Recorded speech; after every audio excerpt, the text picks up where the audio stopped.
Silakan. Assalamualaikum warahmatullahi wabarakatuh. Selamat sore Bu Leni, Bapak Edi. Selamat sore Bu Ade. Bagaimana kabarnya? Baik, alhamdulillah. Luar biasa. Oke. Pada sesi hari ini Ibu Leni dengan Bapak Edi melakukan proses coaching ya? Ya, benar, Bu. Nah, baik.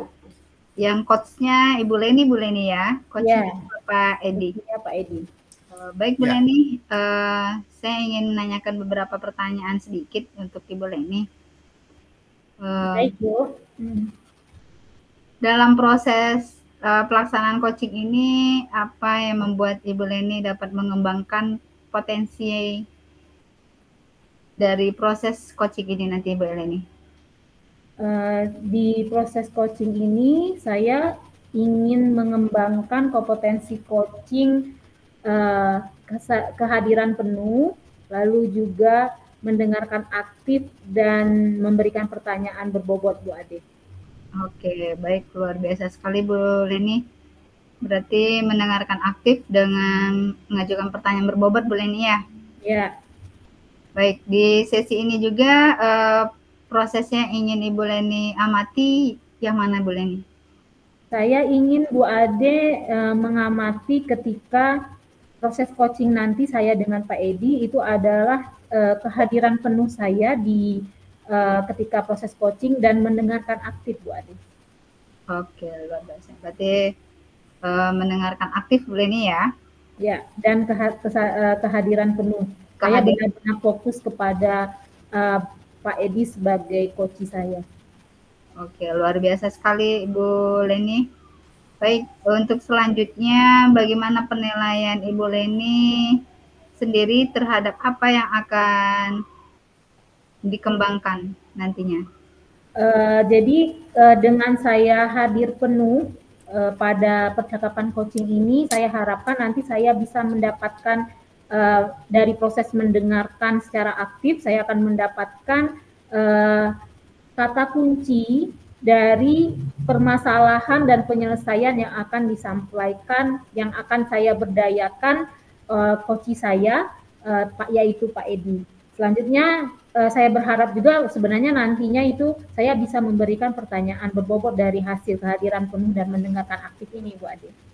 Oke, luar biasa sekali Bu Leni. Saya yakin Ibu Leni pasti bisa ya. Satu lagi Bu Leni, apa harapan dari observasi yang Ibu Leni lakukan? Saya berharap nanti coach saya itu bisa mendapatkan solusi dari permasalahan yang dihadapinya dari proses percakapan coaching yang dilaksanakan nanti. Oke, luar biasa sekali Ibu Leni. Nanti akan saya supervisi dan saat ini Bu Leni silahkan lakukan dengan Bapak Edi proses coachingnya. Oke, terima kasih. Terima kasih Pak Bu Ade. Assalamualaikum Pak Edi. Waalaikumsalam Ibu Leni. Saya dengar tadi Pak Edi cari saya. Saya kebetulan lagi ngajar tadi Pak Edi. Iya Bu Len, saya udah nyari Ibu. Suaranya dari kemarin sebenarnya Bu. Tapi Ibu karena Ibu nggak masuk kan, ya sekarang masih cari Ibu. Iya, kebetulan kemarin ada kegiatan. Oke, ada apa Pak Edi ya? Ada yang saya mau bincangkan sama Ibu ini ya, terhadap apa yang saya rasakan sekarang ini. Ya, bisa diceritakan Pak Edi? Gini Bu, situasi yang saya rasakan sekarang ini ya di sekolah saya sendiri ya Bu ya. Kami ini sangat kurang sekali fasilitas sekolah ini Bu ya. Jadi saya ini mengajar juga akhirnya menggunakan metode ceramah gitu kan. Dan itu juga akan mengakibatkan siswa ini ya ngantuk terutama itu ya kalau kita ceramah itu kan. Memang ada beberapa siswa yang senang dengar gurunya ngomel daripada berdiskusi ya. Cuman pada umumnya kurang siswa itu kurang karena memang aset atau fasilitas yang di sekolah ini sangat jauh Bu. Oke. Jadi ya permasalahan yang Pak Edi hadapi saat ini adalah kurangnya fasilitas yang ada di sekolah yang menyebabkan salah satu dari kurangnya fasilitas itu Pak Edi menggunakan metode ceramah dan akibatnya siswa itu tidak tertarik, bahkan ada yang tertidur di dalam kelas ya. Jadi yang Pak Edi harapkan dari proses percakapan kita hari ini apa ya Pak Edi? Harapan saya setelah berdiskusi dengan Ibu nanti, tanpa menggunakan fasilitas yang luar biasa, saya bisa mengajak anak-anak ini tetap belajar dengan aset atau fasilitas yang ada aja di sekolah ini. Jadi Pak Edi ingin memanfaatkan aset yang ada sehingga nanti pembelajaran yang Pak Edi lakukan itu tetap menarik gitu ya Pak Edi ya? Iya Bu, iya. Ya, oke. Jadi situasi pembelajaran sekarang yang terjadi di dalam kelas bagaimana Pak Edi? Situasi yang sekarang yang pada waktu saya mengajar ya Bu ya, macam-macam. Kebetulan di sini yang saya bilang tadi karena fasilitasnya yang kurangin maksimal, jadi saya hanya menggunakan buku paket nih dan memanfaatkan papan tulis yang ada. Ya mungkin juga dengan tingkah laku anak yang di sini ya Bu ya. Jadi saya menggunakan metode ceramah itu ya ada yang tidur, ada yang masih ngobrol sendiri, bahkan ada yang izin keluarnya itu nggak balik-balik itu anak-anak. Oke, jadi dengan memanfaatkan fasilitas yang ada di sekolah, terutama buku paket ya Pak Edi ya, buku paket lalu papan tulis, sehingga Pak Edi lebih banyak menggunakan metode ceramah yang menyebabkan siswa agak kurang termotivasi gitulah ya mengikuti kegiatan yang pembelajaran yang Pak Edi lakukan. Nah, kita sudah dapatkan poinnya di sini Pak Edi. Jadi Pak Edi memanfaatkan aset yang ada dengan buku paket dan papan tulis yang ada di dalam kelas. Nah, dari hal ini apa yang Pak Edi rencanakan ke depannya sehingga dengan hanya memanfaatkan buku paket dan papan tulis itu pembelajaran Pak Edi bisa tetap menarik gitu. Apa yang Pak Edi pikirkan akan Pak Edi lakukan? Ya saya juga sempat berpikir sih Bu ya, memang fasilitas sekolah ini kan yang kurang ya Bu ya, tetapi alhamdulillah saya ini punya handphone nih. Kalau dilihat-lihat di internet itu kan ternyata nggak mesti harus pakai infocus gitu kan, nggak mesti pakai speaker. Mungkin saya bisa membawa pembelajaran anak, tidak mesti harus di kelas sih, gitu kan, bisa ke lapangan gitu kan, dicari tempat yang teduh. Kebetulan sekolah kami ini seperempatnya ada hutan ya Bu, ada pepohonannya banyak gitu kan. Jadi bisa dibawa. Kemudian saya pernah juga lihat ini kayaknya ice breaking ini juga nggak mesti harus video sih, sebenarnya bisa dilakukan dengan sendirinya untuk menambahkan belajar anak juga seperti diskusi kelompok gitu kan, untuk anak itu bisa termotivasi. Pernah terbayangkan itu Bu, tapi memang belum dilakukan sih.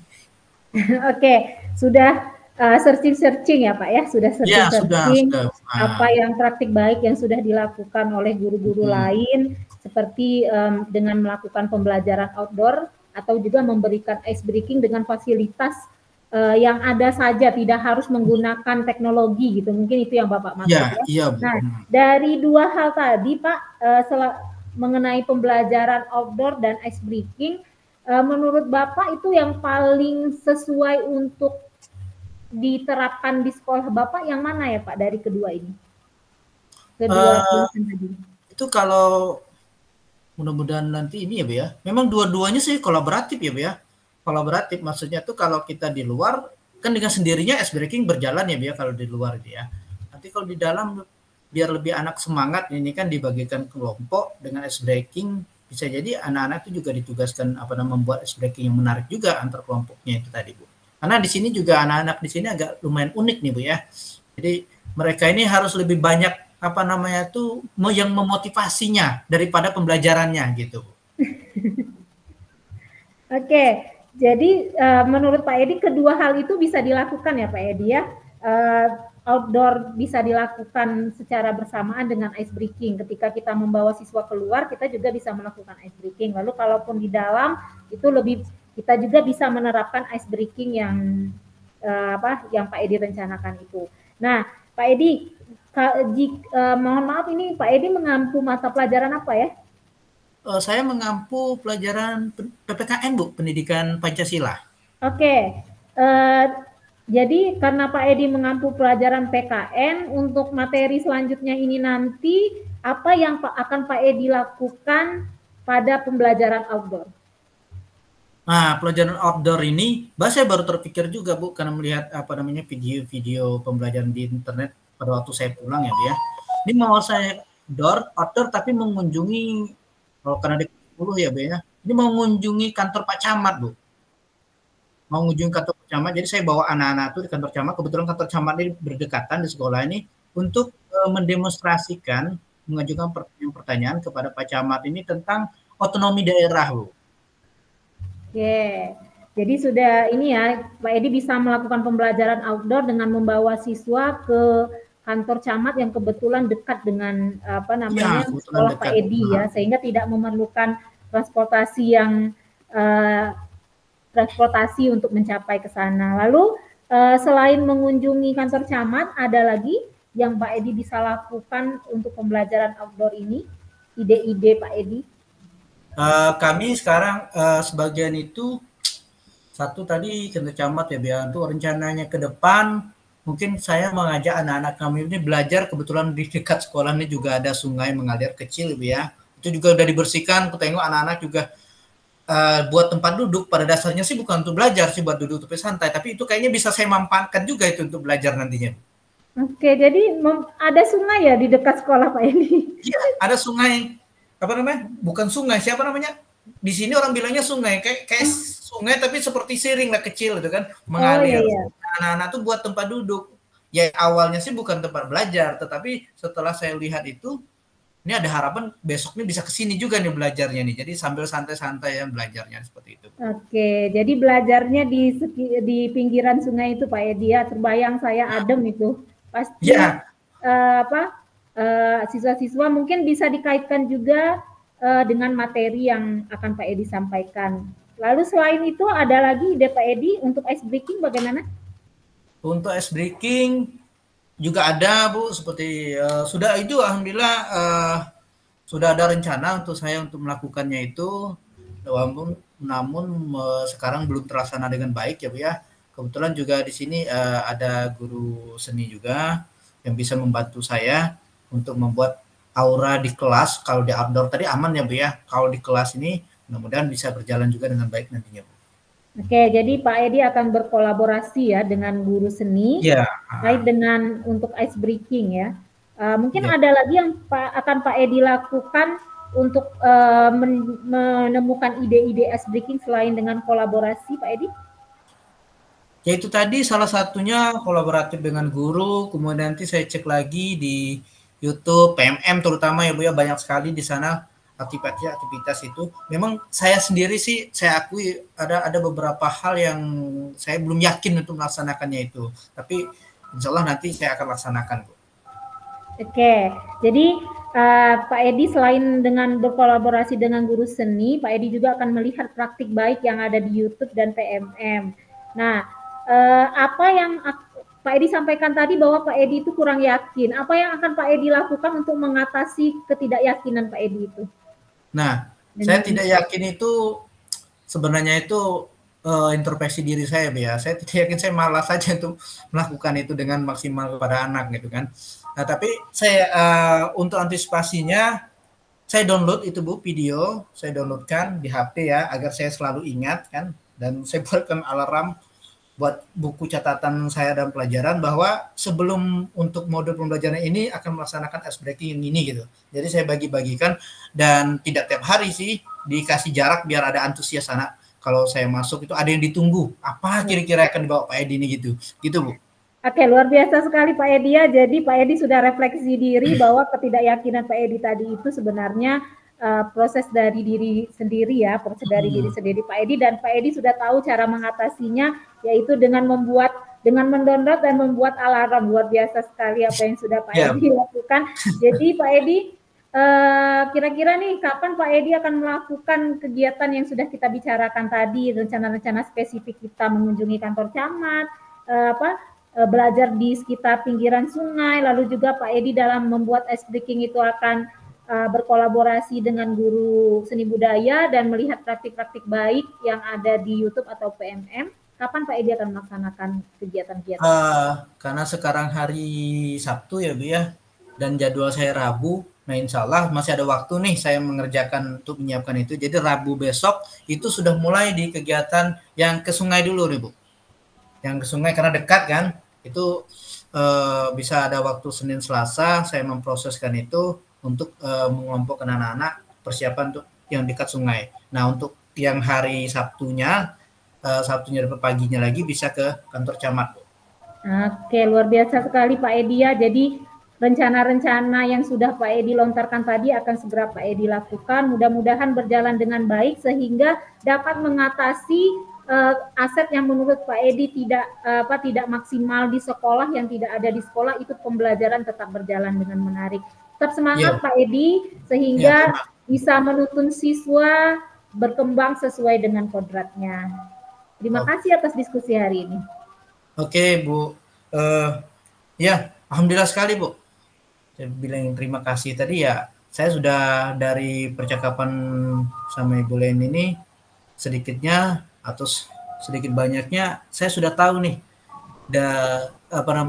kekecewaan saya kemarin terhadap anak di sini dan kekecewaan juga terhadap sekolah yang fasilitasnya sangat minim ini. Ternyata dari percakapan sama Bu Leni, ternyata ada dong yang lebih tidak mesti menggunakan teknologi yang bisa saya lakukan seperti itu. Terima kasih Bu Leni yang sudah mendengarkan ocehan saya. Sebenarnya kekesalan saya sih terhadap sekolah ini, tapi setelah ini saya nggak kecewa lagi nih. Saya tahu nih apa yang harus saya lakukan ke depannya untuk agar anak ini nggak tidur gitu kan di kelas, ataupun kalau di tepi sungai mungkin nggak jadi lagi izin ke sungai ya Bu ya, karena memang kita udah belajarin mandi Pak. Oke. Terima kasih banyak ke Bu Leni. Ya, sukses ya Pak Edi. Oke Bu. Oke, assalamualaikum warahmatullahi wabarakatuh. Waalaikumsalam warahmatullahi wabarakatuh. Oke, luar biasa sekali sesi coaching Ibu Leni sama Bapak Edi, gurih ya. Gurih ya? Ya, sangat gurih ya, yang mana di sini saya lihat sangat gurihnya, tidak tegang ya. Proses coachingnya itu mengikuti alur Tirta betul dan seluruh komponen di alur Tirta terlihat nyata. Dan juga ada sela-sela canda dan gurau di sini, makanya saya bilang gurih banget. Alur Tirtanya dapat ya, dan juga si Koci semakin tertantang dan terpancing untuk menyampaikan apa yang harus disampaikan dan selalu digali oleh coachnya Bu Leni yang handal. Luar biasa sekali Bu Leni. Oke, terima kasih Bu Ade. Baik Bu Leni, yang ingin saya tanyakan ada beberapa poin ya. Boleh Bu Ade? Oke, ini apa yang sudah dilakukan pada saat melakukan coaching yang menjadi indikator ketercapaian pengembangan yang diinginkan oleh Bu Leni tadi? Oke, pada saat sebelum proses coaching tadi kan saya sudah menyampaikan bahwa saya ingin mengembangkan kompetensi kehadiran penuh dan mendengarkan aktif. Jadi di sini saya mencoba memfokuskan diri saya, hati, pikiran, dan tubuh saya kepada proses coaching ini, kepada apa yang disampaikan oleh Pak Edi, sehingga apa yang disampaikan oleh Pak Edi ini benar-benar saya bisa mendengarkan secara aktif dan saya bisa memberikan pertanyaan selanjutnya berdasarkan kata kunci yang sudah disebutkan oleh Pak Edi ini, Bu Ade. Oke, luar biasa Bu Leni, yang mana kata kuncinya udah sangat dapat dan terlihat jelas ya yang Ibu Leni sampaikan tadi. Berikutnya Bu Leni, catatan hasil observasi berbasis data yang bebas dari penilaian dan asumsi, fokus pada area yang diinginkan, dikembangkan berdasarkan hasil percakapan yang telah Bu Leni lakukan tadi, bagaimana? Ya, jadi saya rasa apa yang sudah saya lakukan dengan Pak Edi tadi untuk percakapan coaching itu sudah memberdayakan Pak Edi bahwa ada solusi yang bisa dilakukan untuk pembelajaran yang tetap menarik walaupun sumber daya yang ada di sekolah itu terbatas, walaupun aset yang ada terbatas, tapi kita sebagai guru itu harus memiliki ide-ide cemerlang sehingga proses pembelajaran kita tetap menarik. Dan saya rasa saya berhasil membimbing coach saya untuk menemukan solusi dari dalam dirinya sendiri. Oke, luar biasa sekali Ibu Leni. Betul, yang mana tadi terlihat jelas saat proses coachingnya ya. Yang mana Pak Edi akhirnya tidak berdasarkan permasalahan lagi dengan berkutik pada masalah, tapi justru menemukan sebuah solusinya ya. Oke, benar Bu Ade. Selanjutnya Ibu Leni, kompetensi apa lagi yang ingin dikembangkan berdasarkan hasil melakukan coaching yang barusan dilakukan tadi? Ya, jadi ada satu kompetensi lagi yang ingin saya kembangkan Bu Ade, yaitu kompetensi memberikan pertanyaan yang berbobot. Karena tadi saya rasa itu berurutan ya, kalau saya sudah hadir penuh, lalu saya sudah mendengarkan aktif dan saya rasa tadi saya sudah berhasil untuk melakukan itu. Sekarang saya ingin mencoba nanti setelah ini untuk mengembangkan kompetensi saya dalam memberikan pertanyaan berbobot kepada coach saya dengan teknik rasa sehingga coach saya itu lebih menemukan aksi-aksi atau aksi-aksi yang lebih spesifik dalam penyelesaian masalahnya. Oke, luar biasa sekali Bu Leni.